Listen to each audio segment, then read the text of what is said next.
My promotion celebration was hijacked for my sister's big moment. Mic in hand, I revealed a secret that stunned everyone curious about the drama that unfolded. I'm Stephanie Allen, a 30-year-old CEO at Bradley and Lane Capital in Seattle, Washington, where winters dip to 40 degrees Fahrenheit and summers reach 75 degrees Fahrenheit. Each morning, I brew dark roast coffee, analyze $50 million portfolios at my downtown office, and lead a team with strategies honed through a University of Oregon degree and relentless determination.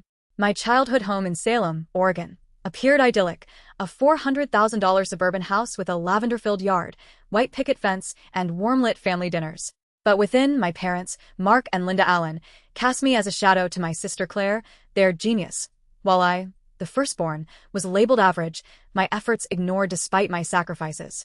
Raised 10 miles from Salem's heart, I learned early that love was tied to potential, not effort. Mark, a software engineer fixated on brilliance, and Linda, steeped in 40 child psychology books, treated me as a failed experiment. At 3, struggling to count to 20, I disappointed Linda, who told Mark she's not learning fast enough. His cold nod marked me as unworthy. When Claire arrived, 4 years younger, our home became her $5,000 learning lab, $1,000 Swedish books, $2,000 musical high chairs, $3,000 Montessori tutors by age 2. I got $5 workbooks, a $1 pencil, and try harder, Stephanie. Family gatherings orbited Claire's feats. Relatives cheered, Claire's gifted, for her infant sequences, while my second-place art win at 8 drew Linda's Claire read a story. I hoped diligence would earn their pride. It didn't. The disparity stung, etched into our family's core. At 10, my perfect math test got Linda's That's Expected, while Claire's B+ in history sparked a $200 cake party, relatives toasting her promise. Mark, setting up Claire's $500 logic board, ignored me. Her $20,000 private school came with a $30,000 SUV. I walked to public school in $50 sneakers. At 12, my 70 degrees Fahrenheit upstairs room, my sanctuary with forest views, was seized for Claire's $1,500 study desk. My things were dumped in a 60 degrees Fahrenheit laundry-adjacent closet, Linda dismissing my plea. Claire needs it. Don't make a scene. I sat on the cramped bed, fists clenched, tears suppressed, an afterthought in my own home. Gatherings amplified this, spotlighting Claire. Her Stanford program at 16 prompted a $5,000 bash, Instagram ablaze with our star. My Oregon business program acceptance, with a partial scholarship, got Consider Community College. Claire's $10,000 tutors were investments. My $100 art supplies were my burden. At dinners, 5 miles away, relatives praised Claire's essays, ignoring my debate wins. Linda's Claire's Our Future, her $800 necklace gleaming, crushed my $500 internship pitch. Mark's silence on my honors contrasted his She's exceptional for Claire. I told myself it was fine. In America, family means endurance, even unreciprocated. I valued self-respect, earned through $5 cafe shifts and $200 textbooks, hoping my $500,000 career would win their nod. They didn't care. They never asked about my $32 million save, my PRISM system, or the thrill of leading $50 million portfolios. When I shared, Mark grunted, "Sounds tough," before lauding Claire's failed $3,000 course. The pain, raw from childhood, wasn't Claire's $2,000 toys over my $20 sketchpad. It was their refusal to see me, their daughter, beyond a $400,000 home's facade. The Salem spring evening hummed at 65 degrees Fahrenheit as I entered my parents' $400,000 home, 40 miles from my Seattle apartment, the lavender yard scent blending with $1,000 gourmet dishes.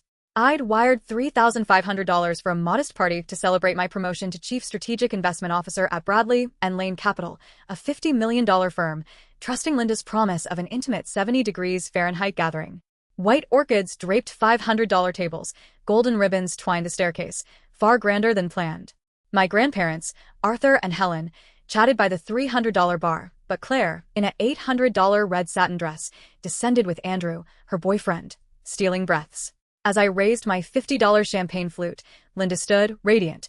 "Dear family, we celebrate Claire and Andrew's engagement." Applause drowned my moment, my $3,500 hijacked for Claire's $5,000 ring reveal.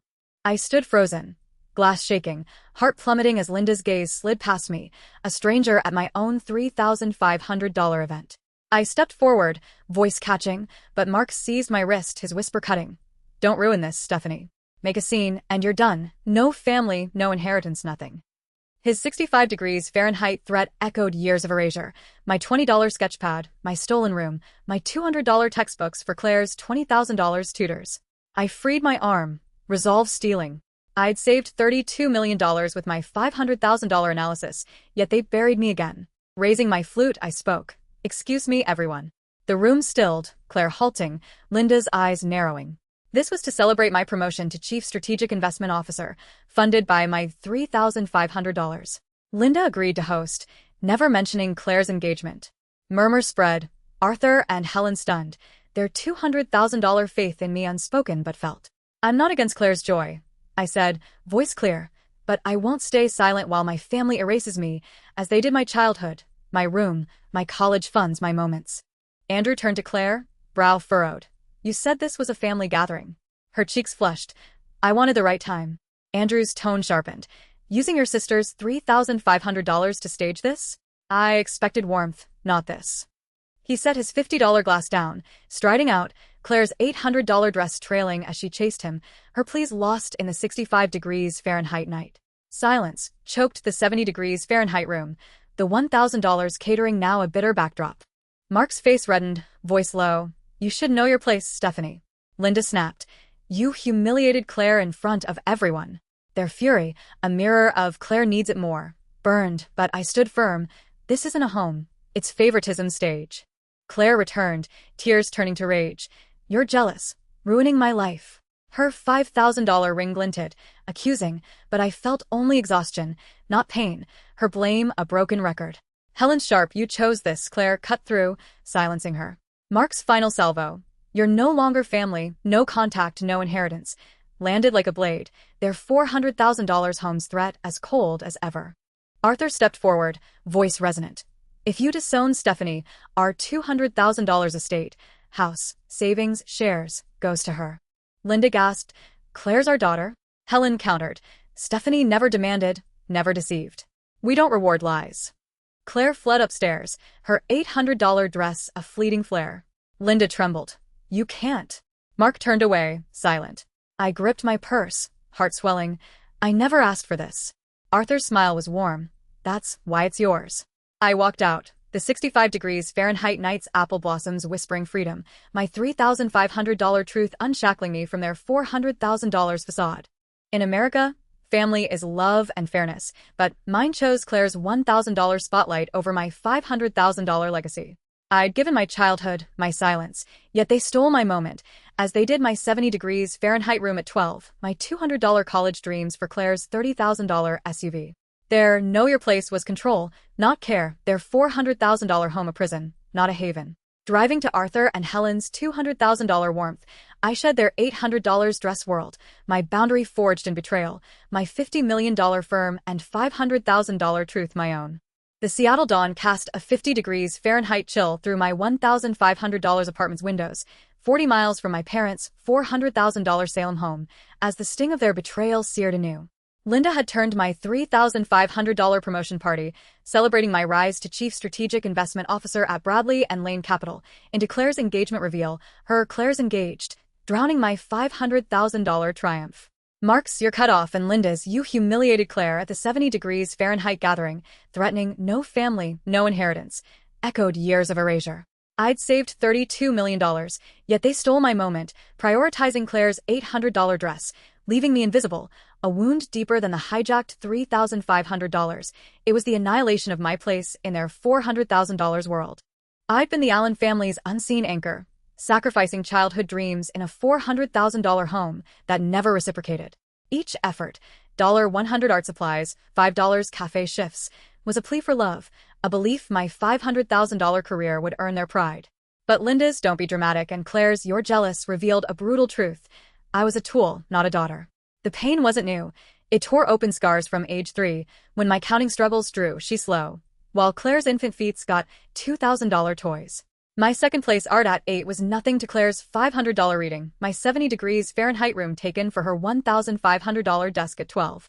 They'd chosen her $20,000 tutors over my $200 college funds, their Claire's potential burying my $32 million save. The deepest hurt was their callous dismissal, their refusal to see my milestone. Mark's Know Your Place framed my $3,500 as Claire's right, my truth a scene, to her $800 dress as glory. Linda's You Ruined Everything prioritized Claire's $5,000 ring, $1,000 catering, over my $500,000 role, as if my life's work was trivial. Claire's You Destroy My Happiness shifted blame, ignoring her theft of my $3,500 moment, just as she'd taken my room, my dreams. They'd never asked, "Stephanie, are you okay?" They demanded my silence, my compliance, but when I stood for my $500,000 truth, they threatened disownment.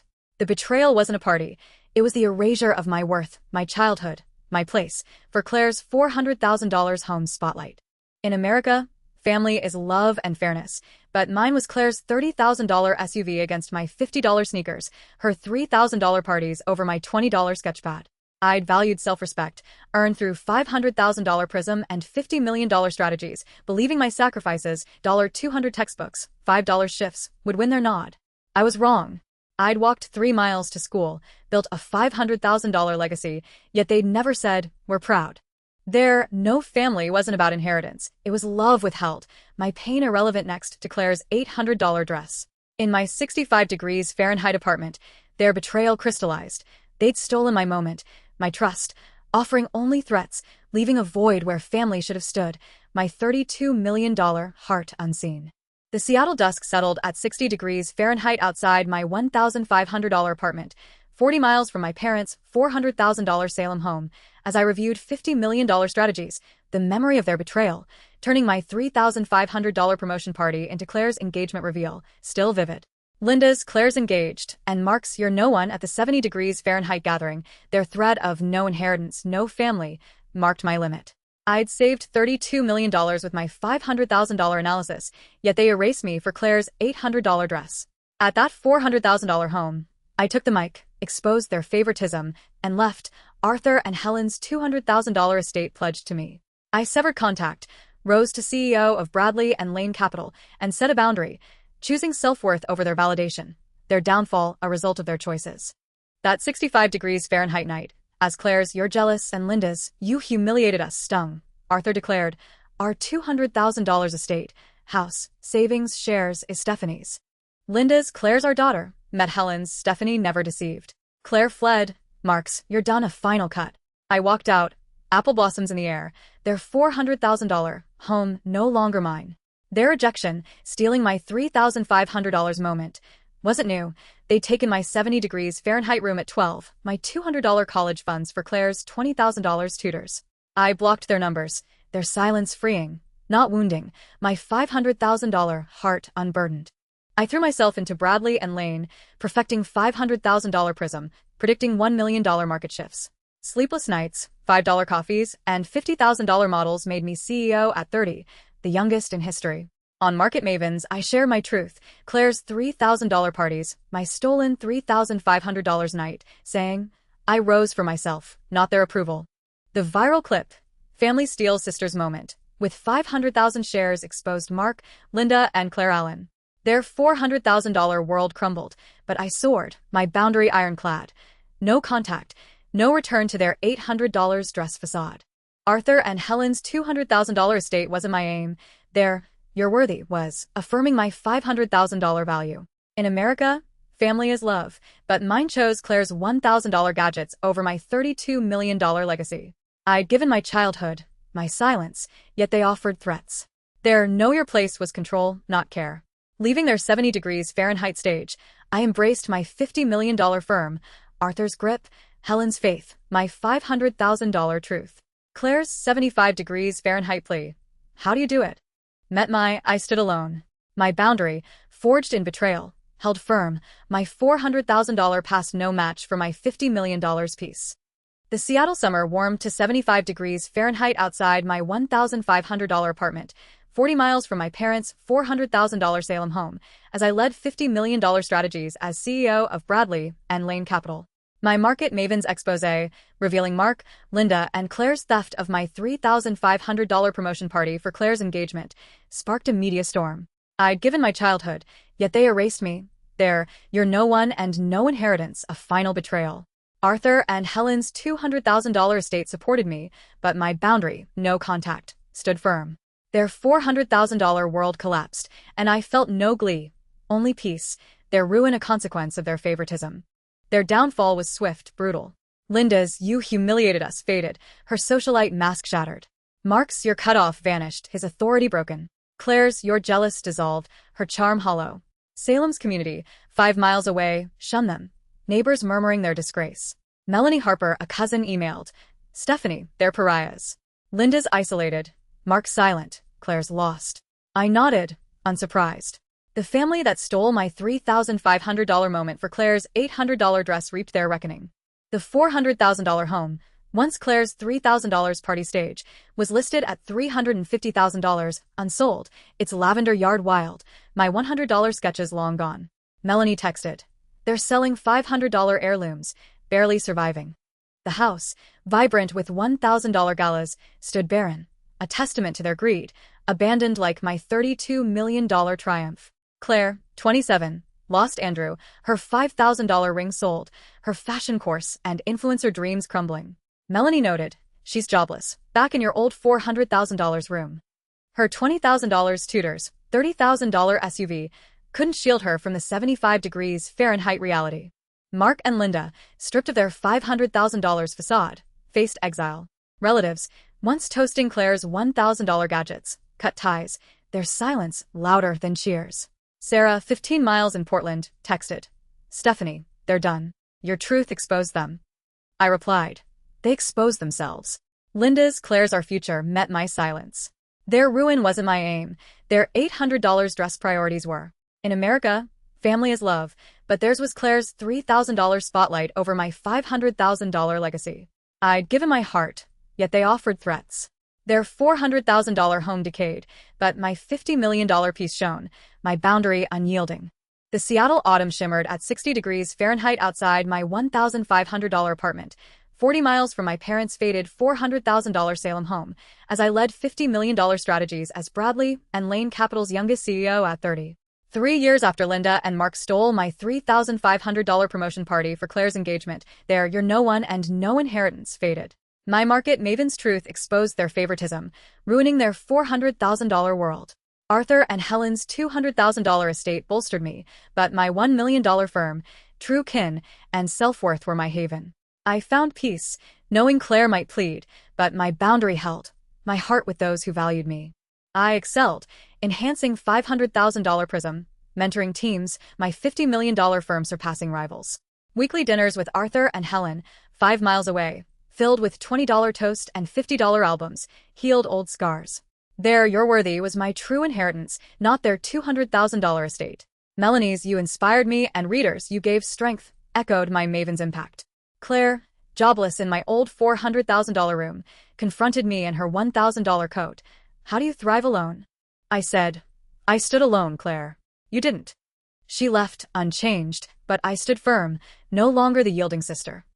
Mark and Linda's silence, their $400,000 ruin, was liberation. In America, family is love, but theirs was Claire's $800 dress over my $32 million legacy. I'd given my childhood, yet they stole my $3,500 moment. Arthur's faith, Helen's warmth, my $50 million empire were my kin. Claire's plea, their $400,000 fall, couldn't breach my boundary, forged in a 70 degrees Fahrenheit party's betrayal. I was Stephanie Allen, not their shadow, my $500,000 truth and $50 million piece my own, a life built on self-respect, unshaken by their $800 dress past. As Stephanie Allen, I poured my heart into a $500,000 career, saving $32 million for my firm, only to have my $3,500 promotion party stolen for Claire's engagement, my parents, "you're no one" cutting deep. Their betrayal, favoring Claire's $800 dress over my triumph, showed I was merely a shadow, not a daughter. For 30 years, I was invisible, my $50 million success dismissed while Claire was exalted. By exposing their favoritism and cutting ties, I learned family isn't blood, it's respect. Their "no inheritance" threat met my boundary, no contact. Now, in my Seattle haven with true kin like Arthur and Helen, I've found peace. To you, Americans who cherish family, don't let loyalty blind you to erasure. If your family dims your light, set boundaries. Your worth isn't their validation, it's your resilience. Don't echo my years of silence for those who overlook you. Say no when it's unjust. It's not betrayal, it's self-worth. Surround yourself with those who see your shine, friends, chosen kin. Perseverance isn't enduring neglect, it's forging a path with those who uplift you. I saw it, we're proud, too long. Start now. Claim your value, live for yourself, and find freedom in being enough. If you faced a moment where your family overlooked your achievements for someone else's spotlight, how would you reclaim your worth? Would you confront them, walk away, or find another way to rise above? Share your story in the comments below.